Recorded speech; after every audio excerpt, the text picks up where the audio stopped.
ഇതിൻ്റെ പേരാണ് കുടുക്കമൂലി. അപ്പോൾ ഇതൊന്ന് കഫക്കെട്ടിന് ചുമയ്ക്ക് ഏറ്റവും കൂടുതൽ നല്ലതാണ്. ഇത് നമുക്കൊന്ന് കഴുകി അതിൻ്റെ കൂടെ ചേർക്കാം. നമ്മൾ ഇതിന് മുമ്പ് കാണിച്ച കുടുക്കമൂലിയുടെ അതൊന്ന് അതിൻ്റെ വള്ളിയൊക്കെയാണ്. ഇത് ചെടിയാണ്. അപ്പോൾ ഈ കാണുന്നതാണ് ആടലോടം. ഓക്കെ, അപ്പോൾ ഇതിൻ്റെ ഒരു 6-7 ഇലകൾ ഞാൻ എടുത്തിട്ടുണ്ട്.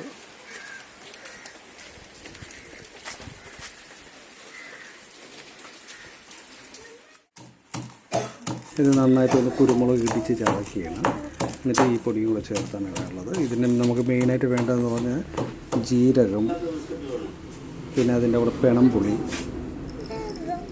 പിന്നെ കുരുമുളക് പൊടിച്ചത്, പിന്നെ മധുരത്തിനാണെന്നുണ്ടെങ്കിൽ ഏറ്റവും നല്ലത് ചുക്ക് ഇതിൽ ആഡ് ചെയ്യാം. അതിൻ്റെ കൂടെ തന്നെ കരിപ്പട്ടിയാണ് ഏറ്റവും നല്ലത്. അപ്പോൾ ഇത് കരിപ്പട്ടിയും ചുക്കും കൂടെ മിക്സാണ്.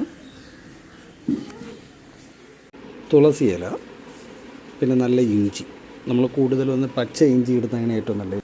കൂടുതലെല്ലാമായിട്ട് ചേർക്കുന്നതിൻ്റെ കാരണം എന്ന് വെച്ചാൽ മധുരം, പുളി, കയ്പ്പ് ഇതെല്ലാം കൂടെ ചേരുമ്പോഴായിരിക്കും നമ്മുടെ ഒന്ന് കഫക്കെട്ടൊക്കെ ഒന്ന് ഒത്തിരി കുറയും. ഓക്കെ, അതുകൊണ്ട് ഞാൻ ഇതെല്ലാം ഒന്ന് ഇലകളെല്ലാം കട്ട് ചെയ്തിട്ടുണ്ട്.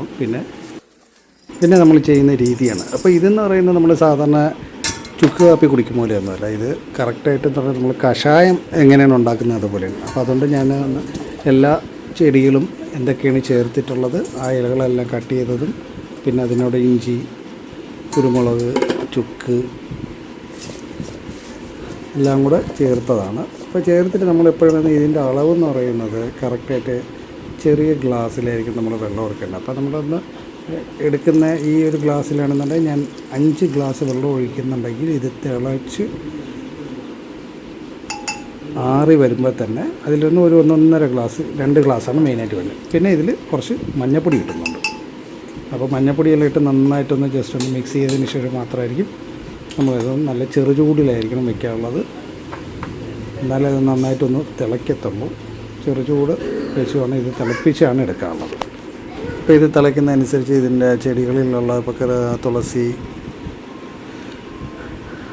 ചുക്ക്, കുരുമുളക്, അപ്പോൾ ഇതിൻ്റെ ഫുള്ളായിട്ടുള്ള ആ ഒരു ഔഷധ ഗുണം ഫുള്ളായിട്ട് ഈ വെള്ളത്തിലായിരിക്കും ചേരുന്നത്. അപ്പോൾ ഈ വെള്ളത്തിൽ ചേർന്ന് കഴിയുമ്പോൾ തന്നെ നമ്മൾ നല്ല തിളച്ച് ഇത് കുറച്ച് കുറയണം, എന്ന് വെച്ചാൽ വറ്റുമ്പോൾ തന്നെ എന്ന് വെച്ചാൽ നമ്മളിപ്പോൾ 5 ഗ്ലാസ് ആണെന്നുണ്ടെങ്കിൽ ഇതിൻ്റെ അളവെന്നുണ്ടെങ്കിൽ നമ്മളൊരു 2 ഗ്ലാസ് കണക്കായിട്ട് വരുമ്പോൾ നമ്മൾ ഇത് തീ ഓഫ് ചെയ്യും. എന്ന് വെച്ചാൽ അതായിരിക്കും പാകം.